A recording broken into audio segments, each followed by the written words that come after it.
The following is a special presentation of Tony Curry Radio. From hot dogs to cool kitties, this is Dark Side of the Pooch. Welcome back to the Dark Side of the Pooch, the show you need to know about animals, about kitty cats, about dogs, about fish, the band Fish. He's the man, Dr. Rab Stewart. What's got there, man? One of my employees gave this to me. It's a pin. There you go. It's kind of crazy. You're watching this on our YouTube. He does. He does. Sesame Street. Sure does. He's Dr. Rab Stewart, Roxbury's Animal Hospital, Roxbury's Vet. Of course, wherever you get him on social media, you can find him at the Roxbury's Vet on Twitter now. I don't know how much longer we have to say X, formerly Twitter. How much longer do we have to say formerly Twitter? Can we just say X now? Do we have to say formerly Twitter every time we say X?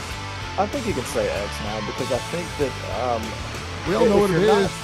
If you're not on Twitter yet, you're never going to be on, I don't think. And I think all of the Twitter users now know that it is X. Yeah, exactly. They could have come up with a better name. I mean, X has that Elon Musk thing. Said Elon Musk thing. It has such a terrible connotation, like no, but you know what, man? Everything is X. It's extreme.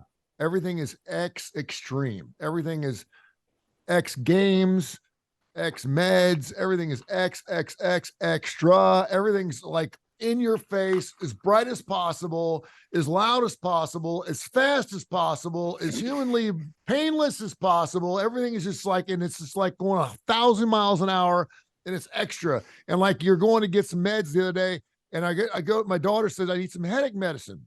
And of course, she's 11 years old. She's not ready for the good stuff yet.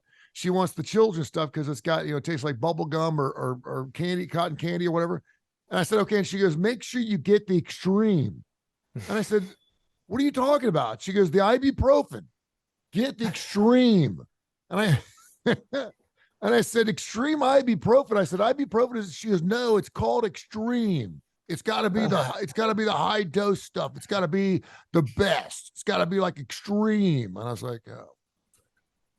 Everything's like you're loaded. It's like your loaded cereal. That's extreme. That doesn't get any more extreme. Exactly.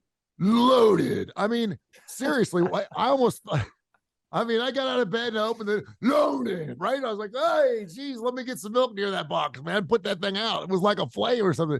But when I see that loaded, I almost feel like I'm eating crack because it's like, what cereal is loaded? When you say I know they're loading those little pieces of cereal with some like little vanilla frost, whatever it is, but that's not loaded. You could call it stuffed.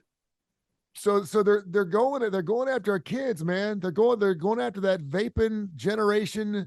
The synthetic, oh my gosh, I can't get my stuff in my man on the street anymore. So now I'm going to have to go to the 7-Eleven and ask for behind the purple pills, behind the blue pills. No, not the yellow ones, the green ones. There you go, the green ones. Extreme. Keep you awake all night long.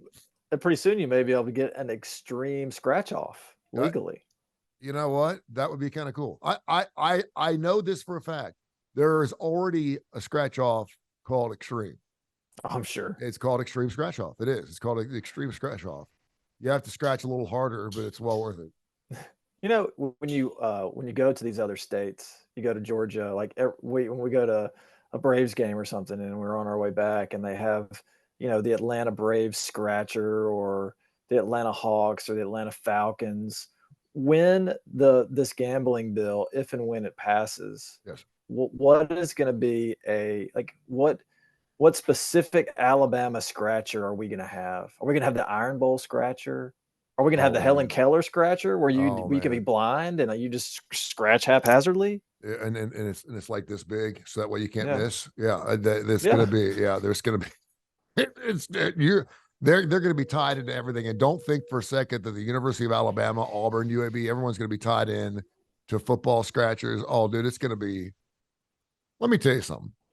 We just did a show on this on my TV show on ABC 3340 this past Saturday because Kip Kiefer, my guy, is on the parimutuel commission board, right? Mm-hmm. And so he's kind of like, he's making his money every month because he gets this parimutuel money, and he gets his money he has to spend to talk about parimutuel racing, and that being horse racing and anything that's got animals in it, and this, that, and the other. And the only reason they have lottery machines out there is you know what the lottery machines are? You know what the machines are? No. It's weird. My door just opened. What's really bizarre is they have archived like 35,000 racetracks already. Okay. So there's like horse races from 1973. So they already know what's going to happen on the outcome. So therefore it's legal. So you're betting on whether the 3-horse, and then somehow it's computed into a bingo card. And when that number of race comes up and it hits, then it shows up as a B7. It goes to your card, and then you get it's genius. I mean, it's genius. I mean, it really is how they got around it, how they loopholed it. It's really amazing. But yeah, we'll probably have. I think the Senate has already passed. It's either the Senate or the House, and now it's going to go to the other one, and the other one is kind of like taking their time with it. But again, I think I'm all about having lotteries. I'm all about having a casino. I don't want 10 casinos. We're going to have 10 casinos. 10 casinos in the state. There'll be casinos everywhere. Yeah, because if you're going to give them one over here, every parimutuel track's got to have one, and then every Indian plantation's got to have one. That's 10. And then I think there's some behind the alley thing down there in Louds County of the sheriff's office or something. Whitehall. Boss Hog is rolling dice in Lowndes County. Seriously, there's something. They got something down there where the sheriff is running some off game, and that's going to be included. So if we're going to do it, you're going to have 10 of them. And of course, you know what's going to happen. The minute this medicinal thing surfaced, for this marijuana, we had, I think, 3 farmers. Now we have 3,973 farmers in the state of Alabama that are growing marijuana. No, I've been going on for generations in my family. What are you talking about? It was kind of like the BP oil spill. People are still opening businesses down at the beach 10 years after the BP oil spill because they know there's $40 billion sitting in an account somewhere. It's ridiculous. Bunch of damn scoundrels.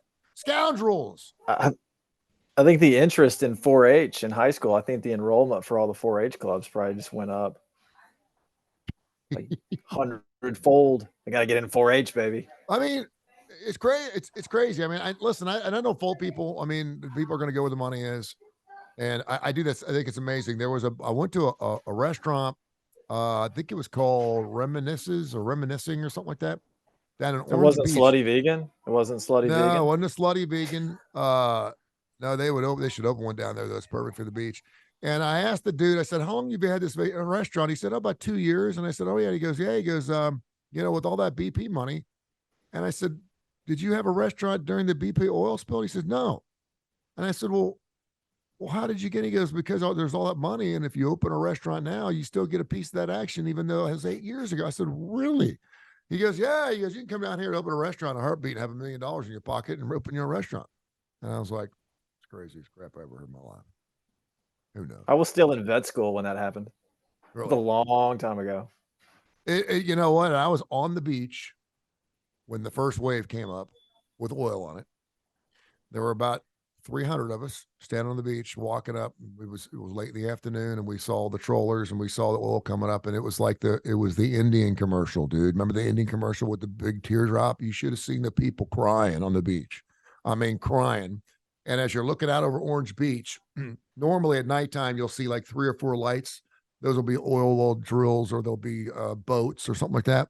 It looked like there was an island on the other side of the ocean because there were so many boats out there trolling that oil that there was one light after another. So it just looked like there was another island when you looked out into the Gulf of Mexico.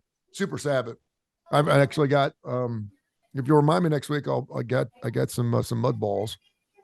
Some oil balls that I still have, and they basically get really hard, and then they just break up. They're like stars. They're like they get super hard to the point where you can throw them against the wall and they won't break, and all of a sudden, just one day they just break apart, which is in our water.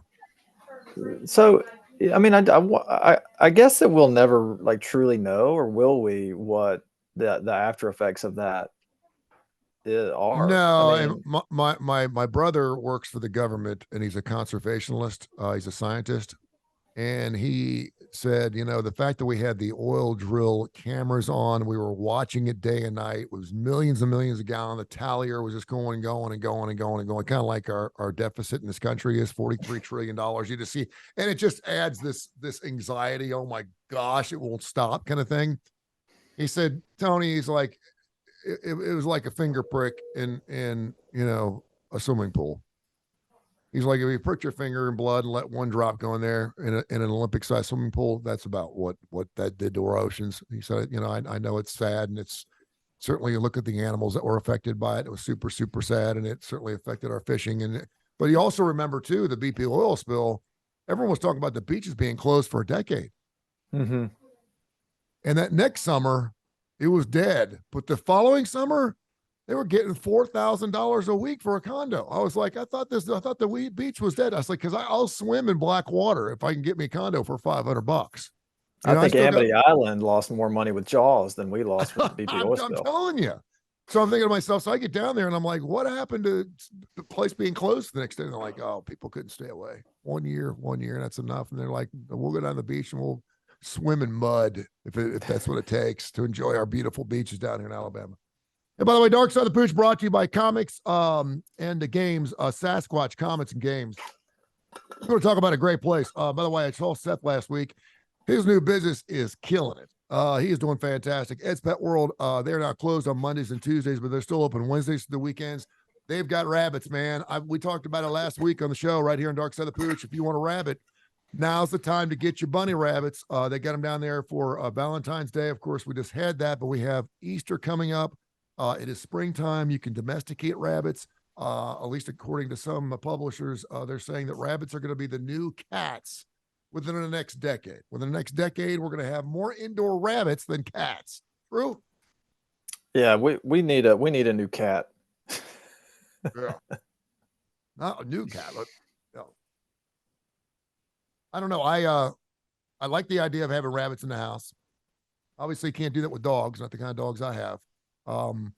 But the idea of sitting, nestling on a cold winter's night with my pet rabbit, my loppy here, sounds pretty good to me. They're very cuddly, and they put off a lot of heat with their ears. You can nestle up with those ears and keep yourself warm through the winter. Do they really? Mm-hmm. Yeah. Let me ask you this, because I know you don't partake in varmint, but is there anything about rabbits that is an interesting little tidbit you could share on the show here in Dark Side of the Pooch besides dogs and kitties? Is there any interesting thing about it? Because I just thought it was really interesting, because I'm always I looked at a Codamunde, I looked at a brown skunk. I wanted to get something kind of different, and obviously it had to be something that was legal. I looked at some different pets that I wanted to have, and I've done the goats and then the chickens and all stuff. And I actually looked at rabbits, and I used to have rabbits, but they were outdoor. They were messy. They pooped all over the place. And it's because, obviously it's like anything else. A dog will do the same thing unless you take care of it and give it attention. But if you give a rabbit attention, they say you can train them to go into litter boxes and everything, just like a cat. And they're supposed to be super good pets. You can train them to go into a litter box. Sometimes you have to file their teeth down. You have to clip their teeth, kind of. They can break their back really easily if they kick out. So you have to support their back legs, because they will break their back like that. What? No. What do you mean? Their back legs are so powerful when they kick, they can break their own back. So when you pick them up, you have to support them. You have to support their back end and keep them from kicking out really hard. Wow, really? Yeah. Yeah, so, they're also called lagomorphs. That's the little family that they're in. They're lagomorphs, and they eat their poop at night. Those are all the rabbit facts that I know, and they always outsmart Elmer Fudd. Yeah, there's no doubt about that. Well, and we brought this up because we talked about what do we say that if you had a country full of dogs and cats, it would rank 60th in economic or eco environment friendly. It would just be a crap hole. It would, because of all the methane gas and everything that dogs and cats create. And rabbits don't do that because they eat everything that they produce. They eat everything. They eat the top of the carrot, the bottom of the carrot, and then they let it loose, and then they end up eating their own poop. Yeah. Probably not something you want to get rabbit kisses. No, I don't want rabbit kisses because the front end is just as bad as the back end. Never heard about the kicking thing though. I've never heard of kung fu rabbit. It's kung fu to your grave because it'll break their back. Got to be careful. How often does that happen? Is that I don't know, but that's one of I've never heard of telling my kids to pick the rabbit up by the back legs or else it was going to break his back. Well, you don't pick it up by its back legs like it's dangling down here. Yeah. That's not, that's how you like drop it into a pot to boil it, I guess. But when you pick it up, you have to support its back legs. Like, its back legs are back here, its head's up here. So you're supposed to kind of scoop it up. Gotcha. Well, I'll let you know when I get one. I'm telling you, within 5 or 6 years, there's going to be a sign outside Dr. Rab's office that's going to say now serving rabbits. I need to jump on it now. Hey, I want a piece of that action. Okay. Just letting you know. Dark Side of the Pooch brought to you by Sasquatch Comics and Toys and Comics. Either way, 60s, 70s, and 80s, unopened stuff in the box, everything else, fantastic. Citation Court. And of course, they've got the business open 50 years. It's called Ed's Pet World, exotic pets and everything else. They do wonderful work. Check them out.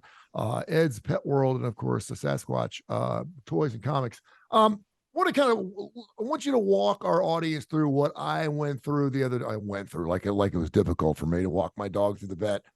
I take my dog in. My one dog sitting in the front seat of the car was great because I was playing with the lock mechanism on the car door, and of course, every time I hit that lock mechanism, the dogs go crazy, and I was just sitting there screwing with it because I was sitting inside. Anyway, so Rainer comes in for, I guess it would be his annual. Was that he's in for his annual? We call it the wellness visit. The wellness visit. Okay, tell people what my dog was coming in. Tell people what they are being checked for. Mine came in for a urinary tract thing, which we obviously did not do because I didn't think it was going to be bad enough that I was going to walk around with a ladle trying to catch his pee. I wasn't going to do that. Your nurse was too slow, so I knew I wasn't going to be fast enough. Tell people how you ladle dog's urine. How that happens. You get the dog to go outside, it hikes his leg, and you hold a ladle under his pee-pee. Yeah. Well, so the wellness visit is really crucial when it comes to having animals, especially if you have a pet, because they can't really talk to you and tell you if they have a minor ailment or an early ailment. So when you come in, we do a physical exam, and there's all kind of little nuances to the physical exam, and some people do it a little bit differently. It doesn't have to be exact. It just has to be thorough. Yeah. So the way that I do my physical exam is I start at the tip of the nose, and then I work my way all the way back to the tip of the tail. Okay. And we're looking at, for the most part, every inch of the dog. When you go to the doctor, the doctor can come in and they can say, "Hey, how are you doing? Do you have anything that's bothering you?" And you say no, and then they listen to your heart and lungs, and then they pretty much let you go. Because they take your word for it that you feel fine, and you don't have any problems. Well, dogs and cats can't do that. So we're putting our hands on every inch of the pet's body. And let me back up just a little bit, because I think it was you that said the best thing an owner can tell you about their dog is nothing. Because when you start asking them questions, they start talking about they don't know. They don't have it. They think, well, yeah, he's experiencing some pain and he's making this yelping noise and the stuff's coming out of his nose and he's licking his paws. And really, if you just look at an animal, you can tell all these things. Can you not? Yeah, we can tell a lot, but there's a difference between and what we're talking about is a medical history. And there's a difference between a client who, you can ask them questions and they will give you good pertinent information, versus a client that will throw a bunch of stuff at you, lead you down the wrong path, create a lot of red herrings. And so for clients like that, I would prefer them not to tell me anything. And it's hard because owners want the best for their pets. They want you to know everything you could possibly know, but sometimes that can be a drawback, a detriment. So anyway, we're doing the physical exam, and probably one of the main things that we can pick up on before a client does is that if they have a heart murmur. A client's never going to know that. And there's a bunch of different reasons for them to have heart murmurs. Clients don't normally look in their dog's mouth. We can look in their mouth and be sure they don't have oral tumors or dental disease and need to have their teeth cleaned. Other things is the mucous membrane color. I've picked up a bunch of dogs that are anemic, meaning their red count's low, just by looking at their gums. Really? There was oh, you remember the big spleen dog that we Yeah. talked about a few weeks ago? Mhm. Okay. So this is an example of how the history can sometimes lead you astray. They said they felt like it was a musculoskeletal issue because the dog tried to jump up onto the bed and it fell. And so they felt like it was either it fell because it couldn't make it up on top of the bed, like maybe its hips hurt, Yeah. or it had a musculoskeletal injury after it fell. Well, when we look at the dog's gum color and it's, basically the color of your wall behind you when it should be pink, we Yeah. know right away that there is more to the story than just a musculoskeletal issue. Oh, wow. So we're going to pick up on a bunch of stuff that owners aren't going to pick up on with the Yeah. physical exam. That's really interesting. We're men and we hate doctors. I've got a toothache I've had for like the last, I don't know, 3 months since what was it, Thanksgiving. And so I went to an ENT. It took everything for me to go to an ENT. And of course, you look in the schnoz, they could do like a year on this thing and still not get it. You want to talk about going tip to toe. They could go through the entire nose and not get it in a year. Anyway, so again there, and then come to find out that there's nothing wrong with my ear, and I know there's something wrong with my ear. So I was kind of like, okay, screw it. I went to the doctor. I did my point, but now I still have an earache. So how often do parents of animals take a dog into a regular checkup, knowing there's nothing wrong with their animal, and then all of a sudden finding out the dog's got cancer? I mean, we hate that. Guys are like, I'm not going to the doctor because I know they're going to find something. And most of the time they're not. It's a preemptive type of thing. But certainly if you're not feeling well and you think you got cancer or something, you need to go check. But how often does just on a whim do you find something in an animal that normally would look healthy? I mean, it's pretty common. Ear infections, you're talking about your ears. Yeah. I mean, ear infections are really common for us to pick up on a physical exam, and the owner has no idea.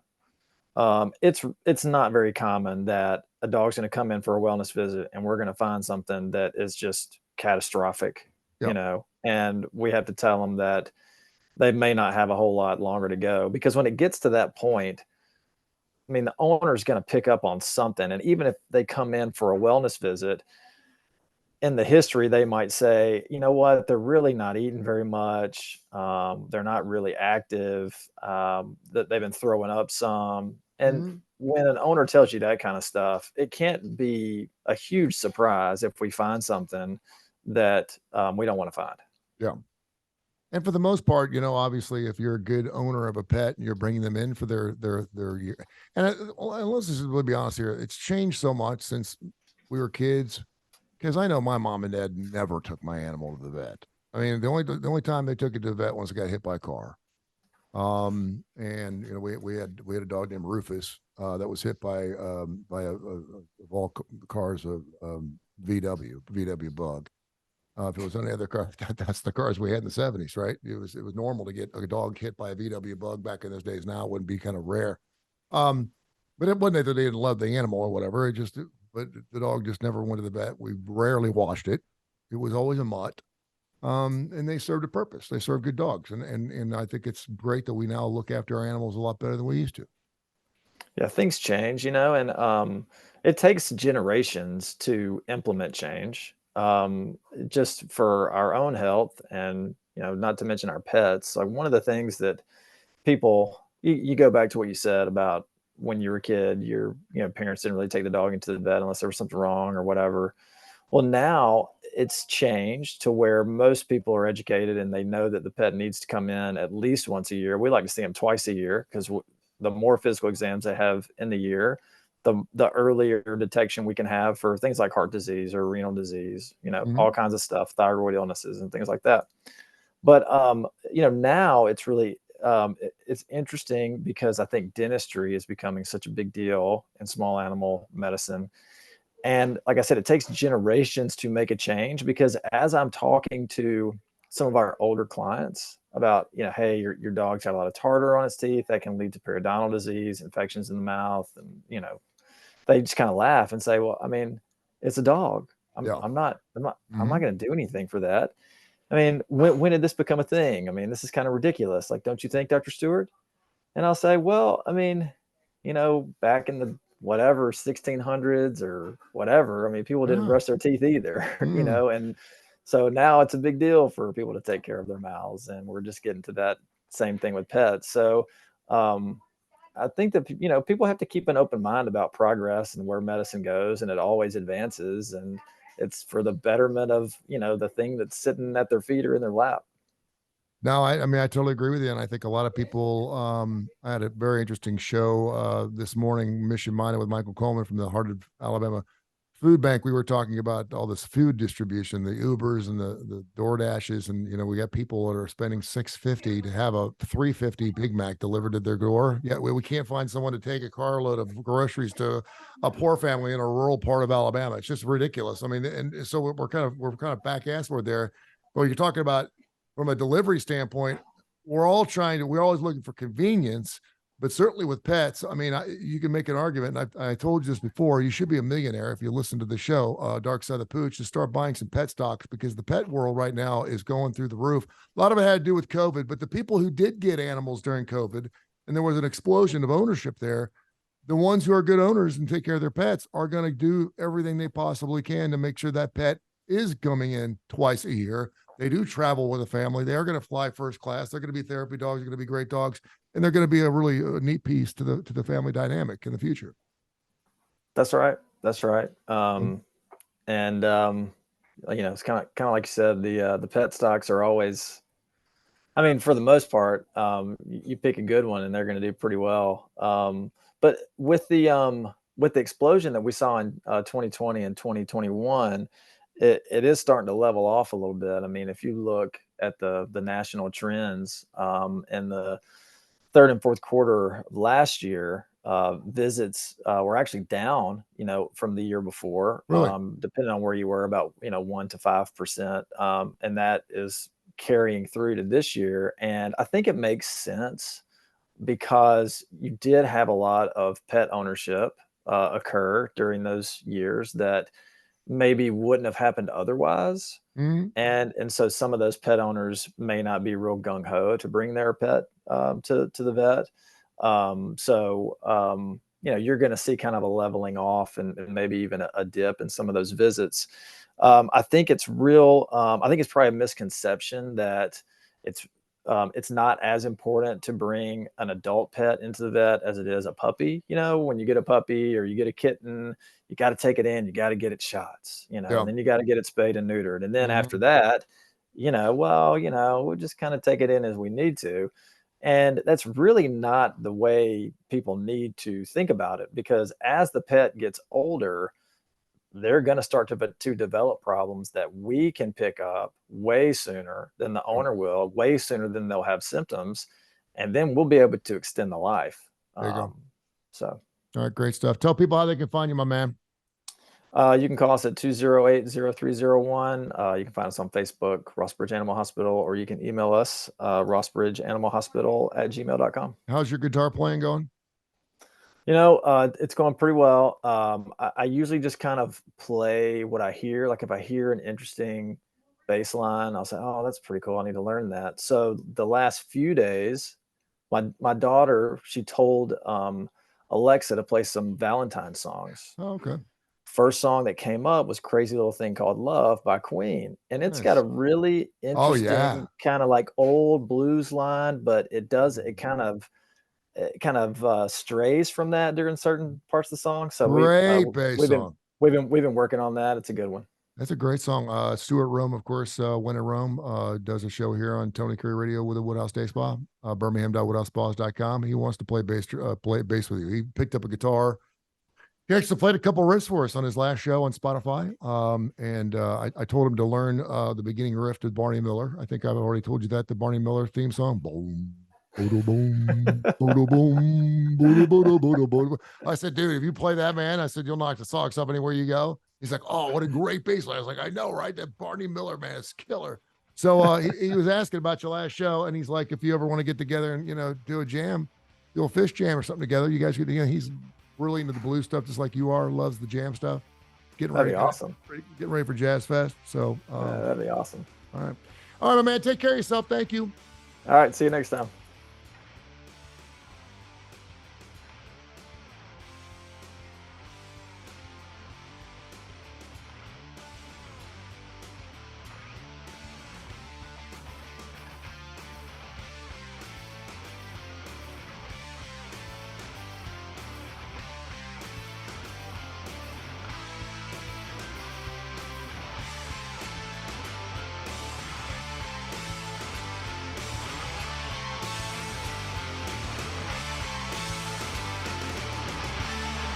This has been a special presentation of Tony Curry Radio.